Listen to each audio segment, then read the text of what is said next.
Hey guys, what is going on? So welcome to my Battlefield 3 grind, and the assignment today is my own Terminator for the MTAR-21.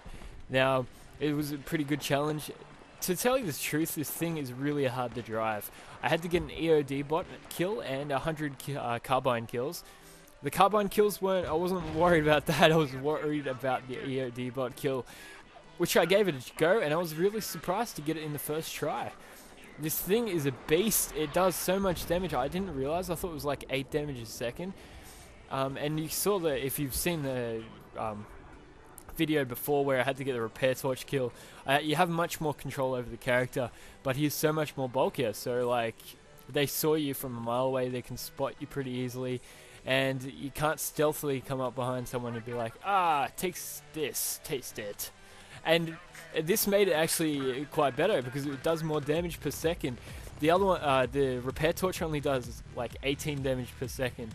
Maybe it does destroy. I didn't even get close enough to someone to be able to actually see how quick it kills people. But in this, you'll see 2 kills with the EOD bot, 2 in a row without getting killed as well. I was really surprised that this guy didn't actually see me. He should have seen me, but he didn't. Which was, good for me.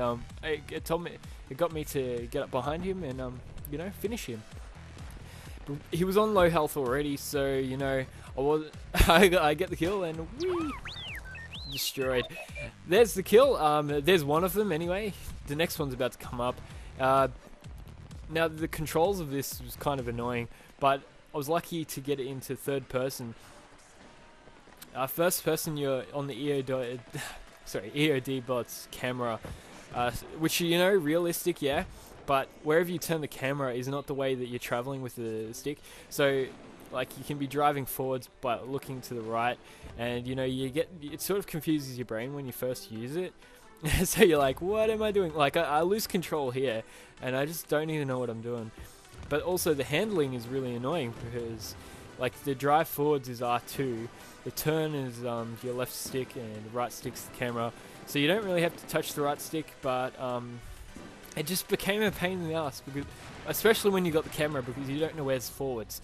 So eventually you'll figure it out, but it's just a pain in the ass. And last time I tried, I was playing hardcore. I think the first time I ever, was fucking around with it. And I was on hardcore, and in hardcore you can't go third person, so I was, I thought I might quit on that one. And the next part of the challenge was the 100 kills. I was already on about 76, but, I had to get a rest, and I wanted to do it in the one match, so that's what I did. I got all of the kills in the last match. Towards the end, I'm like, did I? How much am I on? Because you get close, and you're thinking, I must be close, I must be close. And I kept on forgetting that I'd gotten a grenade kill and I think 2 pistol kills or something. And then the next kill that I get was like the one that I needed. And I apologize for not making it live again. I usually would, but just, what ended up, actually, no, I do know what happened. I just couldn't be bothered, and that's pretty much it. I feel like talking, I lose too much focus, and I start fucking up a lot more. And I think the quality of my actual gameplay goes down when that happens. So I didn't want to do that to myself. I thought I want some quality gameplay on top of a better commentary, which I'm developing. I'm getting better at it. I mean, I might only have 5 or 6 videos, but I'm working on it because I don't talk very clearly sometimes. I have a bit of a lisp going on. I sniffle a lot. I'm working on those things. Not too much, though. Anyway, I'm going off track. What am I talking about? Anyway, back to the challenge. I've got the ACR. It's one of my favorite carbines because it's got so little recoil, so it's not too bad. It's not too bad for running around. But I've also got the suppressor on it, which, got it. One tip I do actually have for this game is to use this suppressor because you get killed so much less. I find that a lot of people look on the map, and when a triangle appears, they'll hunt them down. So it's better to be invisible to everyone. It's a really good idea. Being invisible to everyone makes it so much easier on you. It might do less damage and it might have less range, so I don't suggest doing it on snipers, but That's why you've got the you know, yeah, it's motion sensor, so you can actually tell when people are going to do that to you. But I've also got the red dot sight, which increases my accuracy a fair bit. I think I might try the Cobra sight, just because it has that bit of a view of the target. Because sometimes I get a bit distracted, and I'm more focusing on trying to keep the red dot sight as still as possible, and rather than following my target. And you know, having that open view of the people might actually make it better. You never know. Also, I've got the foregrip on it, which reduces the recoil, but I feel obviously it reduces the initial recoil, which is always the largest. So the first bullet and the second bullet, maybe the third bullet you fire, is always quite large.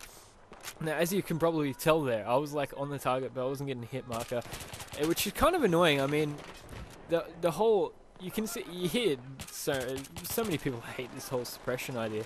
It is a bit of a pain in the ass, really, to say the least. And it makes it kind of difficult to actually get a hit marker at all while you're killing someone. So this happened to me a lot. And you also see me actually, I'm working on hip fire, because what I find is there's a few ways to actually get the drop on someone before they get the drop on you. And one of them is firing before you aim down the sights, when you're in closer range, and also to learn to aim, you know, down the sights less when you're in close quarters, because more bullets will actually hit them. Well, not really, actually not more, but yeah, it's just getting used to it is probably a good idea.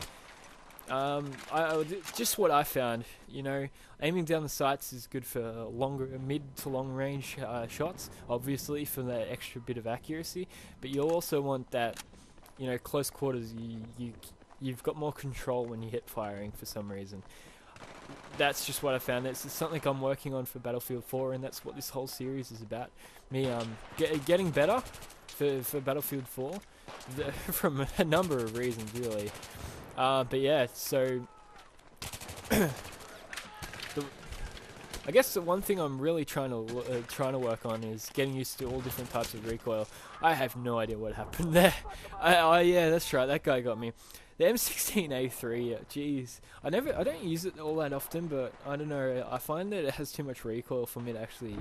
I mean, I know that's kind of sad. It's like obviously all guns have a fair bit of recoil, but it's the hardest one to control, but it does the most damage. Which, you know, makes sense. The more impact the bullets can put out, you know, more damage obviously it's going to do. But I don't feel like it's my choice of weapon. I like the AUG, and also I like the, well, you know, the ACR. It's a good gun. So the few things I'm working on at the moment, and I'm not doing one of them very well. I actually can't do one of them because I actually changed that on purpose when I originally had it. And that skill is the reload skill. So when back in games, the days of Counter-Strike when I used to play that a lot, what you do is after every time you shot a couple of bullets, even if it was like 4 or 5, and you killed someone, you reloaded straight away. Because those 5 or 4 could be your last set of bullets, you know, in the clip.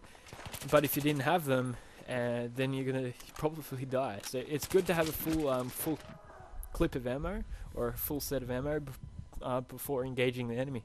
But in Battlefield 4, what they're doing is every time you fire a bunch of bullets off, the rest of when you go to reload, the ones that were in that previous clip go, because you throw away the clip, which makes sense. It's realistic, so you know, I've got to get used to it. But I don't seem to do that very often. I just, you know, reload out of habit. Something I built on, which, you know, which is a good skill to actually have for Battlefield 4, not so much the rest of the games. It's a good skill to have in every other game, but, you know, I'm going to have to get used to it in the end. And another one, you'll have to do it for, I don't think people with that use the, what guns are they? Sorry, just give me a second. The LMGs. I don't think many people will be they don't reload the M240B very often anyway, so, you know, yeah, they're not going to even try, I believe. Oh, I'm about to get my MTAR, yep, right there. So the MTAR 21, got it finally. It took a while, but I eventually got there, and it was a good match. I really enjoyed it. I was a bit happy there, sort of half happy and half trying to peek through that hole. It wasn't quite the right height, probably for a reason, so people didn't actually do that, stay there in front of it. So this video is about to come to an end. I hope you enjoyed it. I certainly did. Certainly enjoy actually beating people for once. The next set of episodes will be my squad deathmatch. Not all of them. It will just be the highlights of all about 9 or 10 of them that I had. Anyway, guys, take care. I'll catch you in the next episode. And take care. Bye-bye.